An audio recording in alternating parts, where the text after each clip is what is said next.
الذي نعبده جميعا. في الأول أحب أشكر الأستاذ الدكتور مصطفى على محبته وعلى سعة صدره وعلى تجميعه للحضور الكرام وأساتذتي الشيوخ الأفاضل وقدس أبونا. أنا مبسوط جدا جدا إن أنا في وسطيكم. زي ما فضيلة الشيخ قال وزي ما الأستاذ قال، طالما في منظر زي اللي احنا شايفينه ده يبقى مصر بخير. ما ينفعش نخاف على مصر وهي مذكورة في كل الكتب السماوية.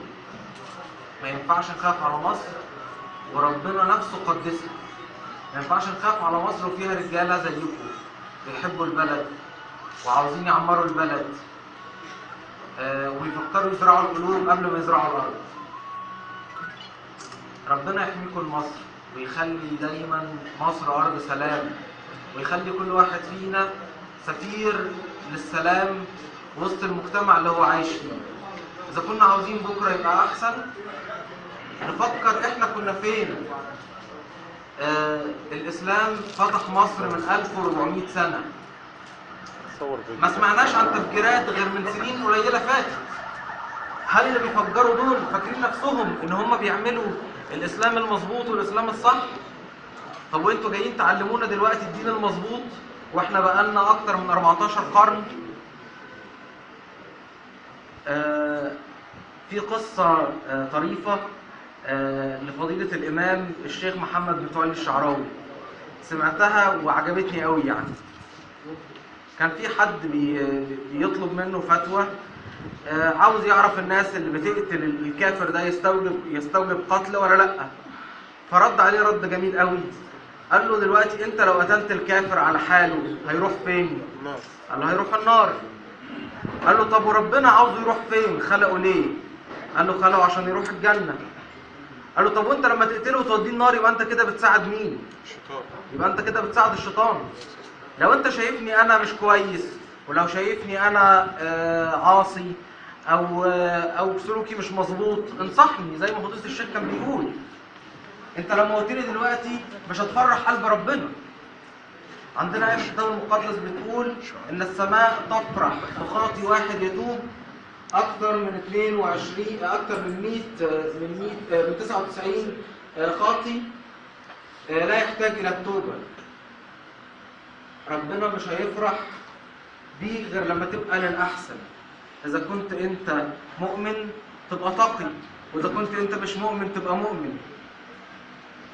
ربنا يفرح قلوبكم وينفع مصر بيكم، ويا رب بكره يبقى احسن بكتير. ودايما يا رب نبقى اخوات في وطن واحد، نبقى مصريين قبل اي حاجه، وتعيشوا لكل مره.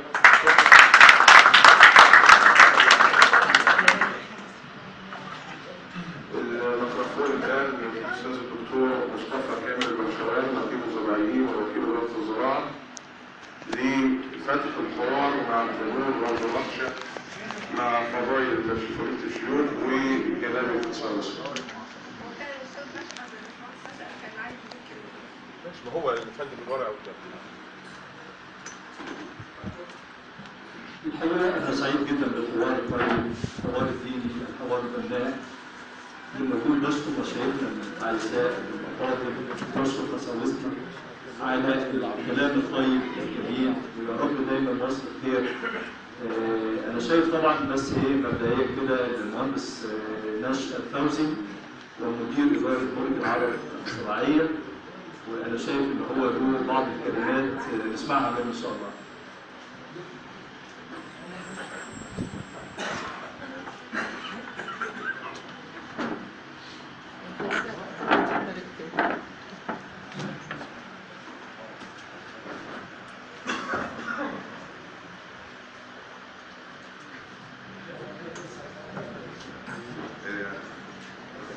مساء الخير عليكم جميعا. وفي الحقيقة الشخص الذي يفجر نفسه هو ضحية الإرهابي الحقيقي الذي أدخل في فكره هذا الفكر الشيطاني. ولهؤلاء أقول بعض أبيات بعنوان فكر الإرهاب. بيقولوا عليه إرهابي، لكن في الحقيقة مخدوع من أشخاص عمرها ما عرفت معنى الحب ولا حتى الدموع. حط يا ابني في وسطك حزام وتقدم بدون رجوع. فجر نفسك وسط الأنام، هتنول الشهادة وكله تمام. بس قبل ما تفجر نفسك يا ريت تسأل سؤال للي دخل